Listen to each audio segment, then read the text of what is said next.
Friends, మనం ఇప్పుడు మిరియాల చారు చేసుకుంటున్నాం. మిరియాల చారుకి సంబంధించిన మిరియాలు, జీలకర్ర, చిన్నుల్లిపాయ, అల్లం, ఎండుమిర్చి, కొంచెం కందిపప్పు, ఇవన్నమాట మిరియాల చారుకి సంబంధించినవి.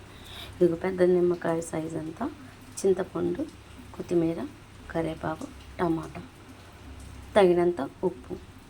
ఫ్రెండ్స్, నేను మిరియాల చారు చేసి చూపిస్తాను. ఈ చింతపండు,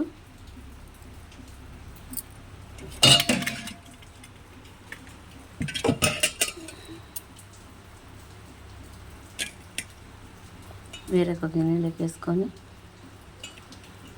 ఇలా పిసుక్కోవాలి.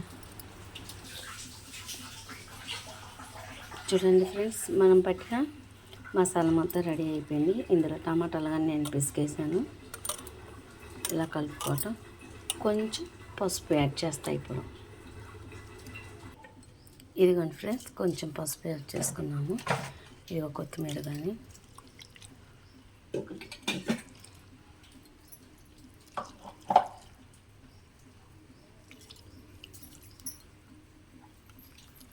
అయిపోయింది ఫ్రెండ్స్, అయిపోయింది.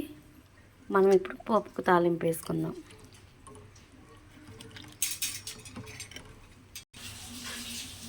రెండు స్పూన్ల నూనె పోసాను ఫ్రెండ్స్.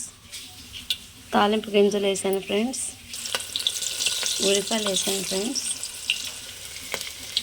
చిన్నుల్లిపాయలు వేసాను ఫ్రెండ్స్. గడ్డలు కచ్చాపిచ్చగా కొట్టేసి వేసేసాను ఫ్రెండ్స్.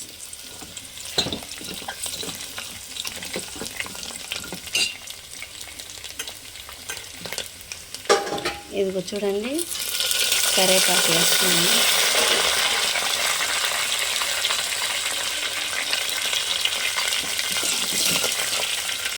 రెండు ఎండుమిర్చి వేసాను ఫ్రెండ్స్. చూడండి, పోపు బాగా దగ్గరకు వస్తుంది.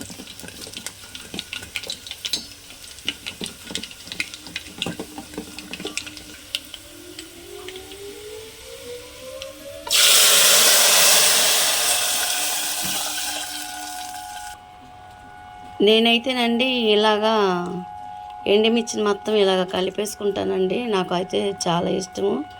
ఎండుమిర్చిని ఇలా కలిపేసుకొని రెండు ముక్కలుగా చేసేసుకుంటూ ఉంటాను. అంటే కారం రావాలని చాలా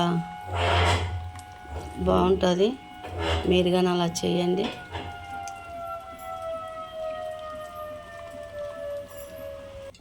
ఇదిగో చూడండి ఫ్రెండ్స్, అయిపోయి వచ్చింది. ఇలా బుడగలు వచ్చినప్పుడు మాత్రమే మనం తీసేసుకోవాలి, అంటే తెరలకూడదు. ఇలాగా బుడగలు వచ్చినప్పుడు తీసేసుకోవాలి ఫ్రెండ్స్. అయిపోయింది.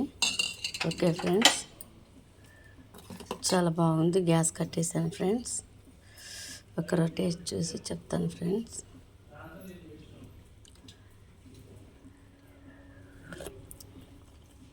బస్ సూపర్గా ఉంది ఫ్రెండ్స్, సూపర్గా ఉంది. మిరియాల చారు అయిపోయింది ఫ్రెండ్స్.